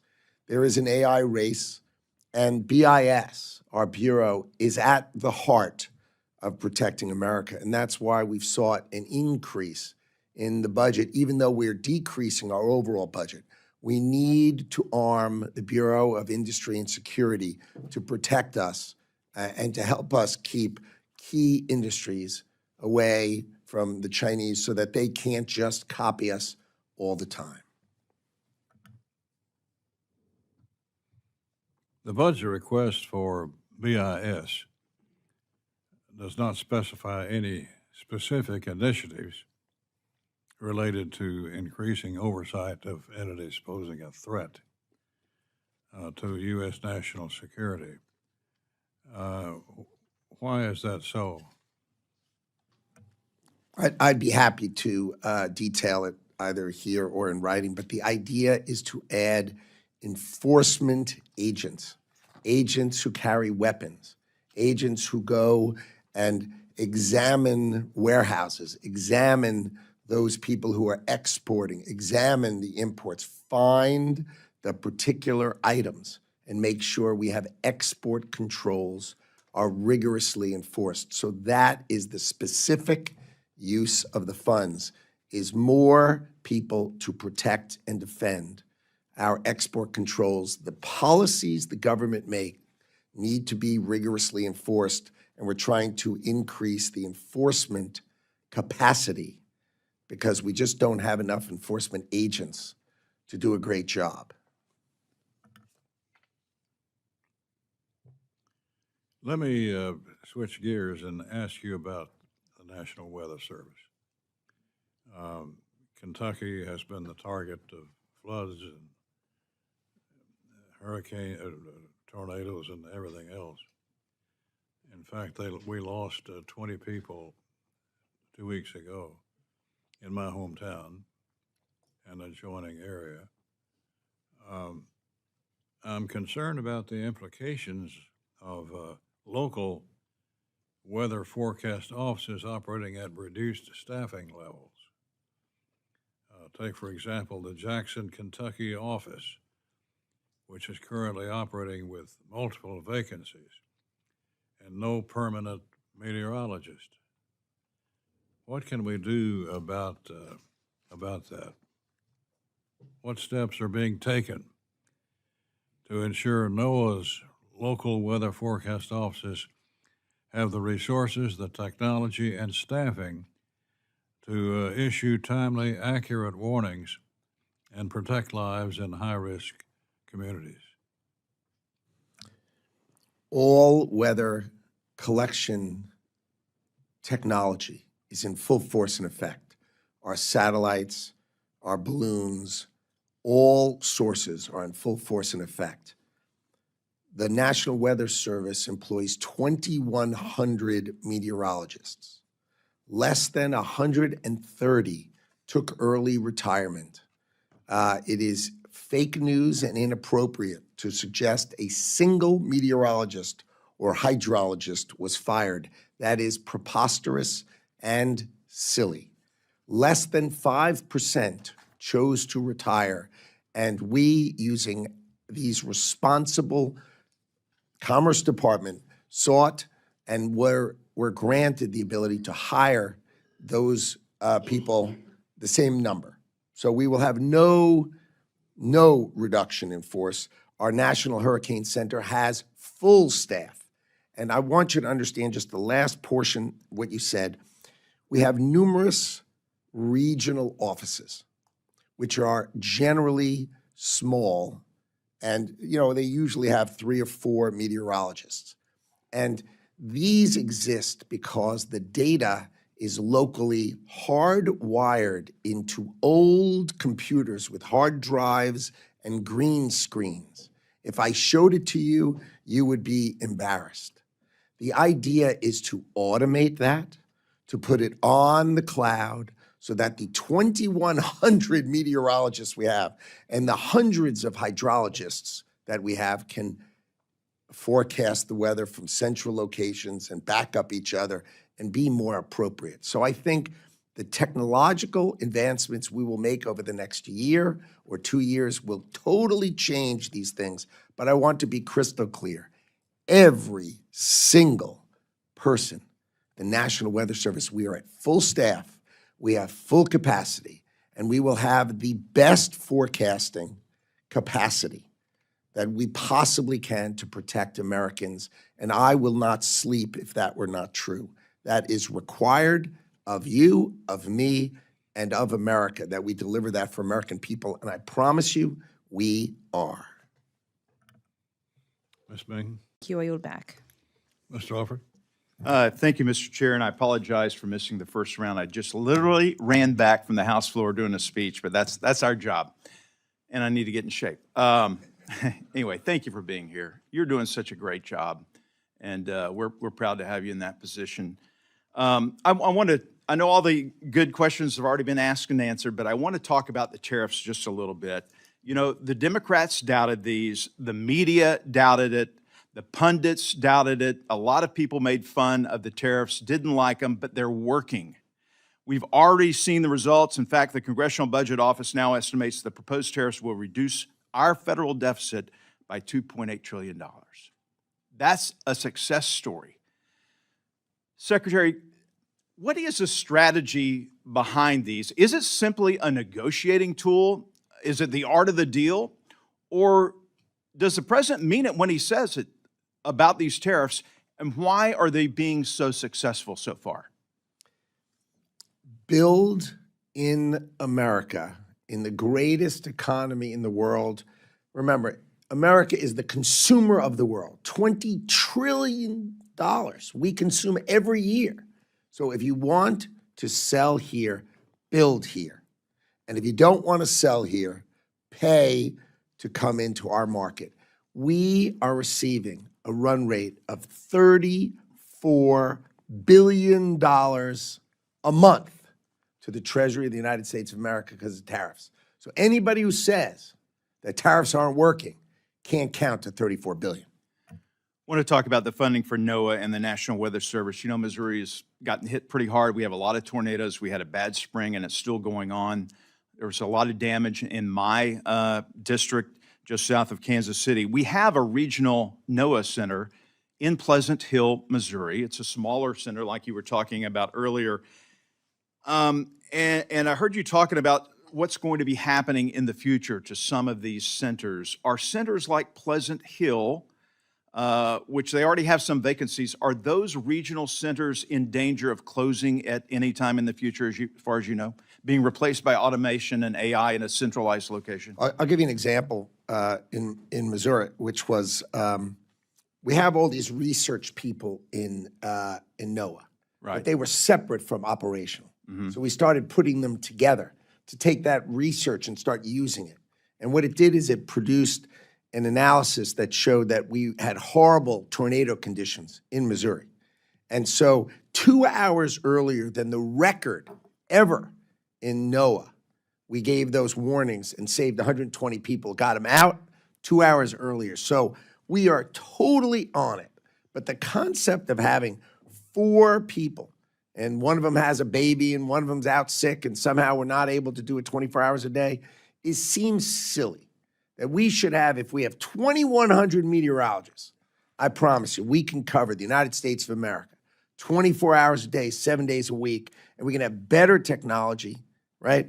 We used to have human beings would launch a weather balloon. Right. Like I could imagine like someone just going, whoop, come on. We do, it's called autosonders. We now do it in an automated fashion. So I don't need the person to launch the balloon. So because I can launch the balloon. So I've been inside this center. It's pretty cool. And I used to be in television news there in Kansas City. A lot of my friends are meteorologists at these stations who have personal relationships with the people at NOAA and NWS. I think they're a little concerned. And will these centers be closing, but the information, which is also life-saving, be coming from a centralized location? I think it'll be both. I think there'll be many centers that will stay and will augment and be bigger and stronger and more powerful. But the concept is we've got to be able to automate ourselves and back each other up. This concept that the data just stays in Missouri and is not available to be analyzed by Nebraska or other meteorologists is illogical. That needs to change. If I showed you the technology, you'd drop your head embarrassed to be an American. When we're done in this Commerce Department and I'm done with my term, I promise you, you will be proud of the technology in the Department of Commerce. Mr. Chair, if you would indulge me for one more question. I want to talk about the BEAD program, also very important to my state, very rural state. Biden administration put in $42.5 billion and not one home hooked up. It's a disgrace, I think. You talked about tech agnostic approach, and you talked about the three options. It's got to be a fix. What are those three options again? Fixed wireless, which we all know is Wi-Fi. Right. Right? Fiber, laying cable, or satellite. Any of those three serve broadband, and we should be agnostic to which one. So some of the folks in my district and state are concerned that we want to get everyone hooked up, and it's got to be the right system. Satellite is not going to work all over Missouri. So we're going to get the system that actually works, right, for our money. All right. Yes. I hear the light tap of the chairman. It's a gavel. I will yield back.